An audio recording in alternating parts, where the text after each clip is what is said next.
wacha nikuulize swali bado mimi naulizwa swali. Swali moja tu ni kwamba huoni ya kwamba kitendo hiki kitaleta msabaratiko katika ule muungano wa Azimio?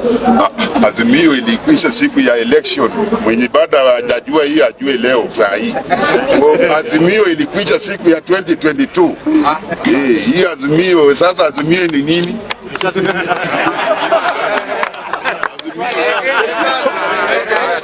During an election period in the Republic of Kenya, several political parties come together and they form what we call a coalition with a single purpose: to win power or to win a presidential seat. But guys, what happens when they don't? What happens when the grand promises of unity crumble into nothing more than memories on paper?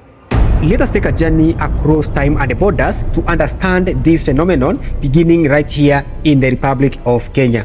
In Kenya, political coalitions have become the bedrock of election strategies, whether it is NASA, CORD, or the infamous Pentagon of 2007. These alliances were formed with one goal in mind: winning the presidency. But guys, let's be honest here. In Kenyan politics, a coalition is only strong as its last election. Once the dust settles and the results are in, what happens next actually often mirrors a sad reality. If you lose, you disintegrate. Take the Pentagon of 2007 for instance.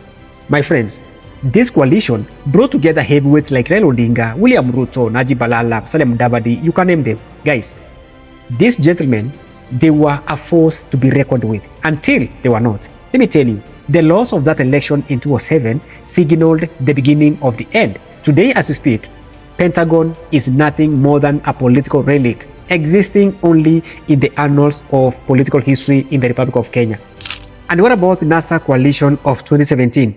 NASA coalition was the strongest coalition ever formed in the Republic of Kenya. Many of us thought maybe NASA was going to exist for many centuries to come. Little did we know that the strength of NASA only settled on the outcome of that election. Immediately they lost the presidential election.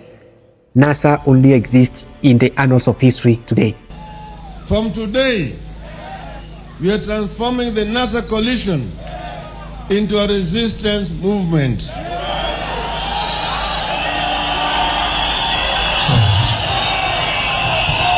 Fast forward to 2022, we see the same pattern repeating with the Azimio la Umoja. Guys, what was once a mighty coalition bringing together a diverse group of political players under one umbrella now seems to exist only on papers. Yes, Azimio la Umoja actually won a good number of MPs, governors, and senators, but the prize, the presidency eluded them. And with that, guys, the coalition relevance began to fade. My friends, you see, a coalition like Azimio can boast about its structure, its strategy, and its representation, but without the top seat, the presidency, it is like a ship without a captain. You see, adrift and eventually forgotten, even though it still exists in the legal sense, but in reality, Azimio is like a ghost, present but without any real influence. But Kenya isn't alone in this. Now, let us take a step beyond our borders. Look at the Soviet Union and its satellite state in eastern part of Europe. The Warsaw Pact was a powerful military coalition during the Cold War, but after the USSR collapsed, it disbanded almost overnight. Similarly, in Italy, the once dominant Christian Democracy Party, which led various coalitions, faded into obscurity after losing power in the early 1990s. Guys, and who can forget the National Front in France, a coalition of right-wing parties that crumbled after electoral failures, leaving behind nothing but fragmented parties with the title to no power. These examples remind us that political coalitions, no matter how strong they seem, are often fragile and transient. Guys, they are built on a foundation of shared interest, but those interests can quickly diverge after a defeat. So my friends, what does this mean for Kenya? What lessons can we draw from these global examples and our own political history? The key takeaway here is that coalitions are often marriages of convenience.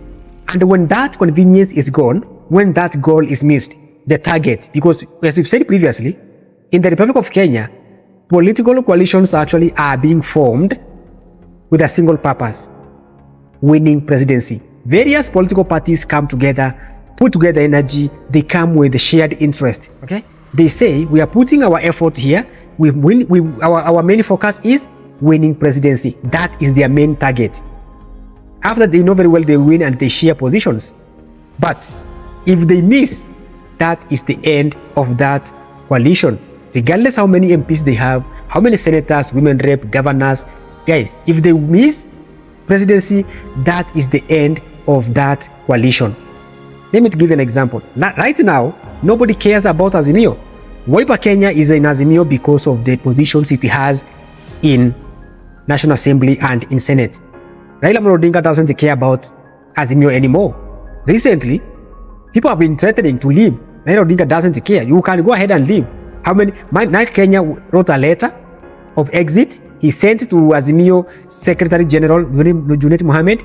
Junet Mohammed never cared to ask, why are you leaving, guys? He went ahead and he approved that letter. You mean on the same day he signed? Nobody cares, guys. Even Uhuru Kenyatta, the chairman, doesn't care, doesn't give a damn about Azimio. So Azimio One Kenya coalition actually died immediately after election. It died 2022. In fact, this guy is saying the same thing. Azimio ilikwisha siku ya election. Mwenye bada hajajua hii ajue leo saa hii. Azimio ilikwisha siku ya 2022. Ladies and gentlemen, the question for Kenya moving forward is whether these alliances can evolve beyond the pursuit of the presidency.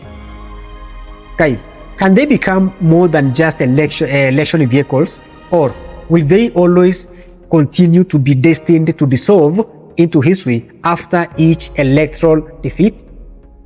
Time will tell, but if history is any guide, the future of coalitions like Azimio might already be written. As we wrap up, remember this: politics is a game of power, and in this game, only the winners actually survive. Coalitions comes and go, but the quest for power never ends. Guys, my name is Peter Tosh Williams. This is Lifelens TV. Thanks for watching, and as always, don't forget to like, share, and subscribe to Lifelens TV for more in-depth analysis. Until next time, stay informed, stay engaged, and most importantly, stay curious. My brothers and sisters, creating content that informs, educates, and keeps you up to date with the latest happenings is something we are deeply passionate about. But it is not an easy task. Each video you see is a result of countless hours of research, filming, editing, and refining, all to ensure we deliver quality content that resonates with you. Supporting one another is crucial.